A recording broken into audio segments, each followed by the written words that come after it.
गिबियावनो बयखौबो बड' निउस इउटुब चेनेलनि गोदान खौराङाव बरायबाय। नोंथांमोननि थाखाय बे समाव माखासे खौरां लाबोदों। भिडिअखौ जोबजासे नायलांनो दाबाव आरो चेनेलाव गोदानब्ला अन्नानै साबस्क्राइब खालामना बेल आइकनआ अलाव होनानै ला आरो भिडिअखौ लाइक कमेन्ट शेयार खालामनो गुरै खावलायबाय। दानिया फैदो दिनैनि खौराङाव। गिबि खौराङाव दङ 140 बोसोर सम दासिमबो राफोदैनो दङ आबैया।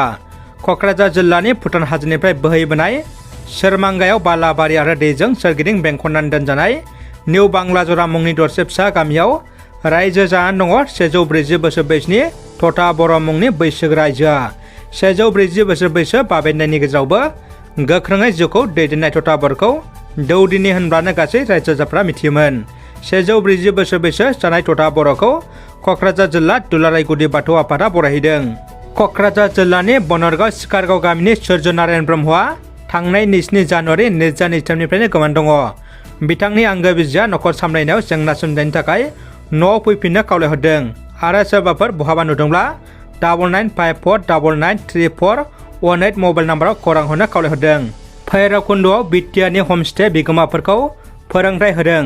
दिनै उदालगुरि जिल्लानि सिङाव थानाय भैरबकुन्द' आंग्राजुलियाव बिटिआर सरकार टुरिज्म बिफान आरो ग्लबेल एकाडेमि फरेन लेंगुवेज आरो प्रफेसनेल ट्रेनिं गुवाहाटीनि जुथाइ बानजायनायाव 8 खालारनिफ्राय जागायनानै फैगौ 12 अक्ट' खालारसिम गुबुन गुबुन मिथिंगा अनफावरि आरो दावबायारि बिथांमोनखौ दावबायनो फैनाय समाव जोथोन लानाय फरायनाय बायदि बर'नि हारिमु जाग्रा जाहोनायनि बेलायाव माबायदि खालामनांगौ बेफोरखौ गासैबो बिथिंखौ लानानै हमस्टे बिगोमाफोरखौ जुथायै फोरोंथाय होनायखौ नुनो मोननाय जादों।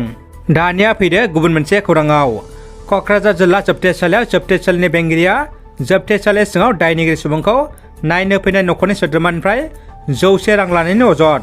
मैया 8 फेब्रुवारि खालाराव क'क्राझार जिल्ला जोबथेसालियाव उन्दै बैसोनि हिन्जावसा हाबा खालामनायनि दायाव जोबथेनानै दोनजानाय दायनिगिरि प्रदीप चक्रवर्तीखौ न'खरनि सुबुं फारियै दुलाल चक्रवर्ती आरो कनकेश्वर राय बिथांमोना नायनो फैदोंमोन। मख'जाथावदि जोबथेसालिनि अर्डार बिप्लब सरकारा दायनिगिरिखौ खौरां लानो एबा नायनो फैनाय दुलाल चक्रवर्तीनिफ्राय दायनिगिरि प्रदीप चक्रवर्तीखौ नायहोनो थाखाय 100 रां घुस लायो। गहपुराव बिटिआरनि सिमा बारनायखौ लाना एबसुआ रंजादों।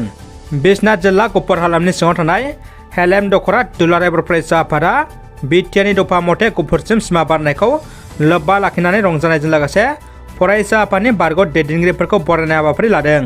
चिराङाव गिख्रंथाव जाथाय। हराव अर खामनायजों गंसे न'खरा सिलिंखार। चिरां जिल्लानि 1 नं थुक्राझाराव गिलु बालु जाथाय। 2 बोराय बुरैया अरजों खामथाबदों। सरन नार्जारि मुंनि 75 बोसोर बैसोनि सासे सुबुङा अरजों खामथाबनानै जिउजोबदों। बेराफारसेथिं बुरै सुबुङा देहा फाहामसालियाव जिउजों जुजिगासिनो दङ। दासिमबो अर खामनायनि गुबै जाहोनखौ मिथिनो मोनाखै होनना रायजो राजाफ्रा बुंदों। दानिया फैदो जोबथा खौराङाव। जिंगायाव गोग्लैदों बाबा रामदेव। फालांगियाव कौटि रांनि खहा जादों। भारतनि दारिमिनगिरि गौतम आदानिनि सम्पथिया सोलिफु बुब्लियाव गोबां खहा जानाय उनावनो जगगुरु बाबा रामदेवनि फालांगियावबो जोबस्रांनाय फैदों। मोनसे सुलुंनि बायदिब्ला बाबा रामदेवनि फालांगिया 10 सानावनो नोगोद 7,000 कौटि रांनि खहा जादों।